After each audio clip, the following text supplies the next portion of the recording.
Good morning student.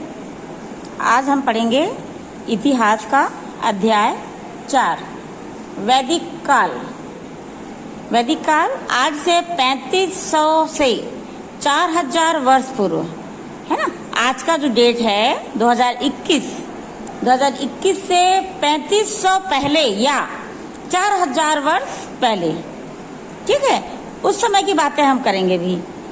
पिछले अध्याय में हमने सिंधु या हड़प्पा संस्कृति के बारे में जाना। उसके बाद हम सिंधु सरस्वती नदियों के मैदान में पुनः एक नई संस्कृति का विकास होते देखा है। इसे वैदिक संस्कृति कहते हैं।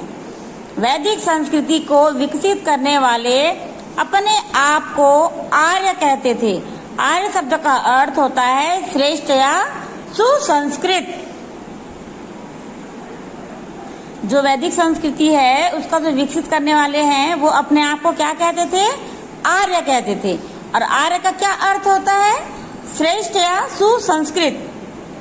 वैदिक साहित्य विश्व का प्राचीनतम साहित्य है। ये व्यापक ज्ञान से पूर्ण है। इस प्रकार के साहित्य कहीं भी देखने के लिए नहीं मिलते हैं। आज की डेट में यह सब देखने को नहीं मिलते हैं। यह सब प्राचीन समय में मिलते थे। यह प्राचीनतम साहित्य है। वेदों की भाषा प्राचीन संस्कृत है। वेद 4 हैं: ऋग्वेद, यजुर्वेद, सामवेद, अथर्ववेद। संपूर्ण वैदिक साहित्य को श्रुति साहित्य कहा जाता है। श्रुति यानी सुना गया। श्रुति यानी क्या होता है? सुना गया।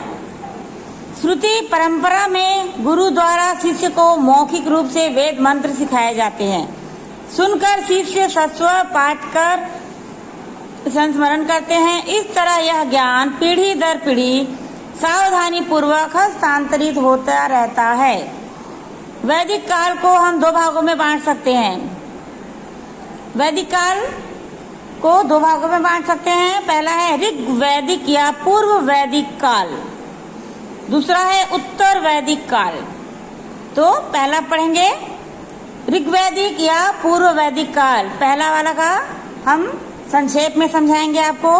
इसका क्या है? आर्थिक जीवन। ऋग्वैदिक काल में लोग सप्त सिंधु प्रदेश में रहते थे। कहाँ रहते थे? सप्त सिंधु प्रदेश में रहते थे।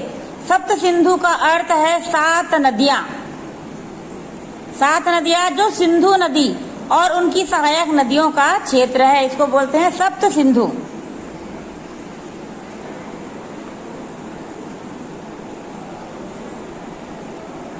वैदिक काल के लोगों का मुख्य व्यवसाय पशुपालन था। वे खेती भी करते थे, जौ उगाते थे, लेकिन खेती उनका मुख्य व्यवसाय नहीं था। गायें उनकी मुख्य पूंजी थी। खेती करते थे लेकिन खेती ही उनका मुख्य व्यवसाय नहीं था। वह क्या करते थे? पशु पालते थे, गाय पालते थे, वही उनकी असली पूंजी थी। वे गायों की पूजा करते थे और गायों से दूध, मक्खन, घी आदि प्राप्त करते थे। उनका एक अन्य उपयोगी पशु था घोड़ा, जिसे वे रथों में जोतकर उनके अलावा भेड़, बकरी, कुत्ते भी पालते थे। वे पशुओं को चारागाह में चराते थे। ये चारागाह संभवतः उनके सामूहिक अधिकार में थे। वह अपने अंडर में ही चारागाह बनाए हुए थे और वहीं पर गाय को, घोड़े को चराते थे। वे अपने पशुओं के लिए चारा कम पड़ने पर नई जगह में जाकर बस जाते थे। अगर एक जगह का चारा कम खत्म हो जाता था तो वह दूसरी जगह पर जाकर बस जाते थे। रथकार या लकड़ी के रथ बनाने वाला उनका महत्वपूर्ण कारीगर था। आर्य महिलाएं सूत काटती और कपड़े भी बुनती थी।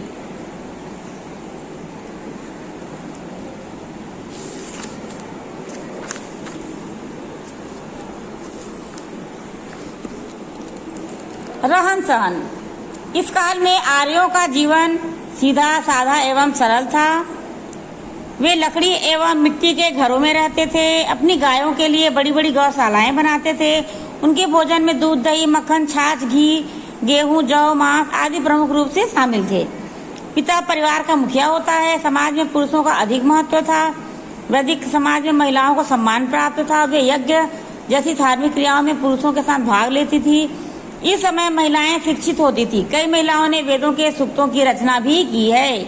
उस समय क्या होता था, जो पिता होता था वह परिवार का मुखिया होता था और समाज में उसकी बहुत इज्जत रहती थी, है ना। समाज में पुरुषों का अधिक महत्व था और वो वैदिक समाज में महिलाओं का भी अधिक सम्मान होता था। उनका जीवन बहुत ही सीधा और सरल था। वह लकड़ी एवं मिट्टी के घरों में रहते थे और बड़ी बड़ी गौशालाएं बना के रखे थे, क्योंकि वो गाय पालते थे। और उनके भोजन में दूध, दही, मक्खन, छाछ, घी, गेहूं, जौ, मांस आदि मुख्य रूप से शामिल था।